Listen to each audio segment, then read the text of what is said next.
Hello and welcome to what will hopefully be the start of a series of first impressions videos. The season of Exceed featuring Street Fighter characters is finally here. I am absolutely hyped to add some content and what little recognition I can to this project. So far, the transition of these iconic characters, and C. Viper, from real-time fighting game characters to turn-based decks seems to have gone very well. The essence of what I believe has made the Street Fighter cast stand the test of time for so long is here, and getting that message out is one of the chief objectives of this video. That being said, the goal here is not to provide a guide for each character, or even to present these thoughts as the definitive way to pilot them. As the title says, this is a first impressions video, and while I gave all the following information much careful thought, I still have yet to play any of them for myself. Hopefully this will be a way to get myself back into making good Exceed content, and after I really let myself dive into Street Fighter, I will be able to make more detailed, effective, and unique content. Let's start with the World Warrior himself. I think Ryu is going to be exactly what I wanted. He looks designed to be the perfect introductory character to Exceed, the one for players who want to start learning the system mechanics right away. You know, the Ryu. I always felt the game lacked such a character, given just how unique every fighter has been so far, and it was a small, yet not insignificant detriment when attempting to teach someone through his or her first game. In what ways do I think Ryu succeeds in that? Simply put, he looks built around the two pillars that hold up Exceed's footsie game. Said footsies generally consist of players jockeying for a position that benefits them the most and their opponents the least, all while powering themselves up with boosts. So first, his unique ability allows him to make small range adjustments without the need to spend force. Generally, one needs to discard cards in order to move and Exceed, and I think this is among the first real decision-making barriers for beginners because A, discarding cards feels bad, and B, how are they supposed to know which cards are worth discarding in any given situation? Second, his boosts that do not further complement that movement incentivization gimmick are cheap, efficient power-ups. My gut feeling is that Ryu has the potential to not only teach beginners how to go from just declaring strikes whenever they are in the range to do so, and thinking a move or two ahead in the least amount of time, but also his no-nonsense adaptive effects will also appeal to the game's veterans. So basically Ryu in virtually every incarnation of Street Fighter, and for that I have to say, thank you, Level99. I always felt that Sagat was the character in Street Fighter that I should have been playing. His long limbs, his monstrous projectile game, everything about him screamed, I'm going to force my opponent to react to me. At least that's in my own experience. Did I mention that I never came close to reaching competitive level in Street Fighter? That definitely seems to be what they were going for with Sagat here in Exceed, and I look forward to putting him through his paces very, very soon. His unique ability looks to be an unholy fusion of Yaquis and Lily. The face-up strike mechanic screams Yaquis, but whereas the Dragon Slayer's cards were coded in hit confirm and created the risk-reward for additional damage, Sagat's looks like it will end up playing more like Lily's by abusing the speed tiers and normal interactions. So for those unfamiliar with Lily, the extra range that she could give her normals essentially meant that she could play them at a range where they were always above the established speed tier. Grasp, for instance, is designed to be cross at range 1, but with Lily it also beat it at range 2, where otherwise it would have been a useless play. By getting an extra speed on strikes he initiates, Sagat is inverse Lily. Dive beats Assault at range 3, Assault beats Cross, and Cross beats Grasp. I think this is going to have the most consistent impact in melee and mid-range, where the speed tiers are at their most clearly defined. This is one of the reasons I think Sagat can end up potentially being a pretty devastating character in Exceed. His UA is going to buff half his deck in the mid-range, but at the end of the day, he still shines as that Tiger zoner that we've all come to know and love. After all, two of Sagat's specials are long-range projectiles, of course.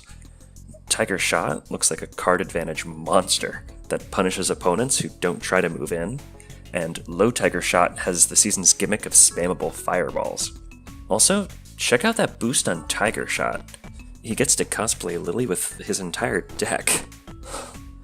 Let's just hope we don't have another case of vanilla SV4 in our hands here. Of course, this is just a lot of theory crafting at this stage. The face-up handicap of his UA, and what seems to be a built-in weakness to his opponent taking the strike initiative herself, will hopefully balance all that I've been gushing about here. I'll have to play him and see. Although I never really played him much in the Street Fighter games, I've been looking forward to Zangief for a long time in Exceed, because I feel like the grappler gimmick has been really underutilized here. I should clarify that by grappler, I mean someone who is exceptionally strong at range 1 and has various tools to get in and stay in that range. I feel that the archetype was best represented by Gabrick before, who is arguably quite a bit of wasted potential. He had quite a few ways to get into range 1, sure, and a unique ability that rewarded him for it, but in terms of the validity of his strikes, I really don't think he was that much stronger at that range than the majority of the cast, even back in Season 1. But now we are lucky enough to have the Red Cyclone himself, and let me tell you, he looks intimidating at melee. Taking a look at his strikes first, you can see that Zangief has a very high power output without getting into his abilities and effects. While not all of them are meant to be usable at melee, a lot of them are to help him get into that range, and I think they'll do a pretty good job of that. The majority of them are going to be very punishing to grasps, sweeps, and their variants, which often dominate at melee. Given that his unique ability is one of those that requires a critical activation, that is, spending a gauge as you're setting an attack to get additional effects, Zangief is going to be a hungry gauge hippo, and we can't expect him to be able to get this off every time he's at range 1, if he even wants to. Before getting to why I think that this is going to be a really strong UA, I want to mention that I like that it is pretty different than Gabrick's. So whereas Gabrick generated card advantage for him, though his strikes were not necessarily that great, as I said earlier, Zangief has to spend additional gauge to make the most out of his attacks, but boy does it just really reward you for spending multiple turns at range 1. I've already rambled on about how important getting an extra speed is in the Sagat portion of this video, and I'll be doing the same thing in future videos as well. It's just so important to stay on top of the speed tier for the majority of your attacks. So just by giving himself 1 extra speed at range 1, Zangief is already able to make a whole lot of normals and moves win out that they normally would not. Once you get into the power portion of it, you have specific and general instances of why I think it's going to be good. First of all, the more power you do with each strike, the more quickly you will eliminate your opponent. In more specific cases, things like his flying power bomb, already incredibly strong trading tools, get the potential to stun sweep on their starting side, and even focus once he's exceeded. So to start concluding, I think that Zangief is going to be a really great representative of what grappling has come to mean in Exceed. If you enjoy being very patient with your footsies, if you enjoy doing a lot of damage, I think you're really going to have a good time playing Zangief. And for the last character in the box, let's look at our second Shoto, Akuma. Akuma's unique ability looks to mimic his legacy as a glass cannon. He can reach gargantuan levels of power pretty easily, but if he isn't careful, his opponent only needs to capitalize on a handful of mistakes to beat him. That's what we want to be the case, of course, but holy moly, let's just take a look at the power that we're dealing with here. First is UA. He can give any attack plus 2 or 3 power, respectively, for 1 gauge. More about gauge later. Second, his DP is above the range 2 speed baseline, and it already hits pretty hard for 7 speed, but that becomes 5 or 6 power with just 1 gauge. Okay, so without boosts, that total will still be destroyed by sweeps and boosts thanks to the drawback on his UA? True.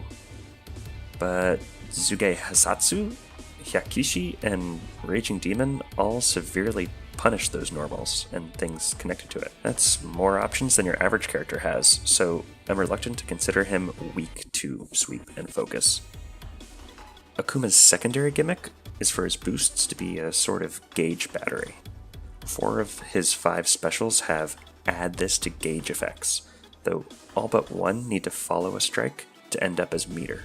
This suggests Akuma will have a weakness early on, but due to Exceed's gauge mechanic, that is, you hit moves to build meter, then you spend that meter to better hit with moves that in turn end up as being meter, I see him much more of a momentum-based character, like Reese, rather than a snowball character, like Torn Loose.